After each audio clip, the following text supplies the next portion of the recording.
Saint law Ottawa jail hostel. എന്താണ് അതിന്റെ പ്രത്യേകത? നമ്മൾ കണ്ടോളിട്ടോ. ഒട്ടാവയിലുള്ള കാനഡയിലുള്ള ജയിൽ ഹോസ്റ്റലാണ്. 200ഓളം വർഷം പഴക്കമുള്ള ഒരു ബിൽഡിംഗ് ആണ്. ഇപ്പോൾ ഫ്രഞ്ചുകാരാണ് ഇവിടെ ഭരിച്ചിരുന്നത്. ഫ്രഞ്ചുകാർ ഭരിച്ച കാലത്തുണ്ടായിരുന്ന അന്ന് ഉപയോഗപ്പെടുത്തിയ ഒരു ജയിലിന്റെ അത് ഹോസ്റ്റലാക്കി മാറ്റിയതാണ്. അതിന്റെ ഹിസ്റ്ററിയും അതിന്റെ കാര്യങ്ങളും എല്ലാം അങ്ങനെ തന്നെ നിലനിർത്തിക്കൊണ്ടുള്ള ഒരു ഹോസ്റ്റലാണ് ഞാൻ ഇന്ന് താമസിക്കുന്നത്. ആ ഹോസ്റ്റലിന്റെ കാഴ്ചയിലേക്കാണ് നമ്മൾ പോകുന്നത്. വരുമ്പം തന്നെ ഈ ഹോസ്റ്റൽ തുടങ്ങിയിട്ട് 50 വർഷമായിട്ടോ. മറ്റേത് 200 വർഷമായ ബിൽഡിംഗാണ്. ഹോസ്റ്റൽ തുടങ്ങിയിട്ട് 9 വർഷമായി.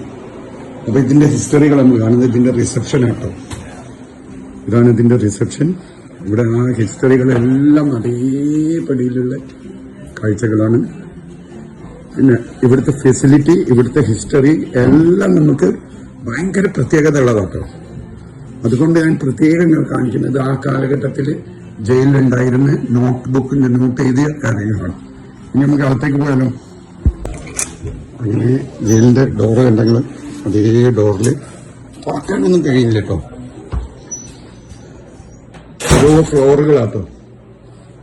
അത് കഴിഞ്ഞ് നമ്മള് ഇതിന്റെ ഇവിടെ ഫുഡ് അക്കോമഡേഷന്റെ കൂടെ ഫുഡും അലൗഡ് ആണ് കേട്ടോ.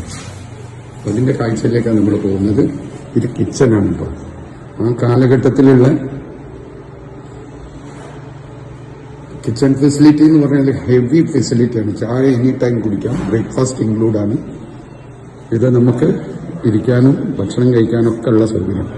എല്ലാത്തിന്റെയും പുറമെ അട്രാക്ഷൻ എന്ന് പറഞ്ഞിട്ടുണ്ടെങ്കിൽ ഒരു കിച്ചൺ വേറുണ്ട്. നമുക്ക് സ്വന്തം ഭക്ഷണം പാകം ചെയ്ത് കഴിക്കാം.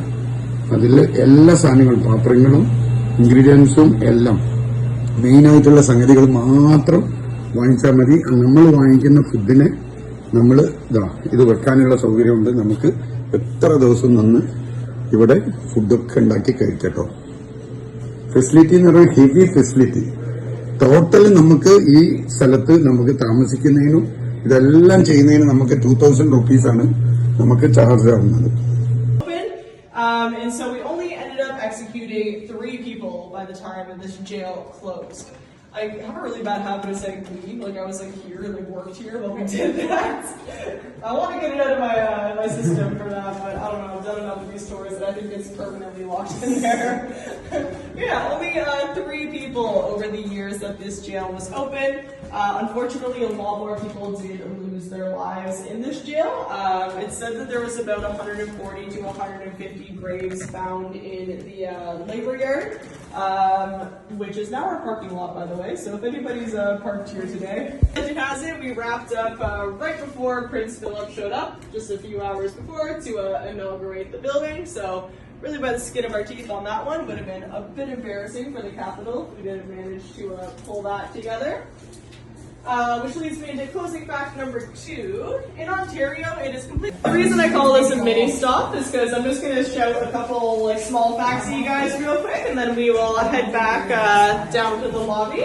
But that gallows system does still technically work. Our maintenance manager tests it out yearly, not with anybody on the other end.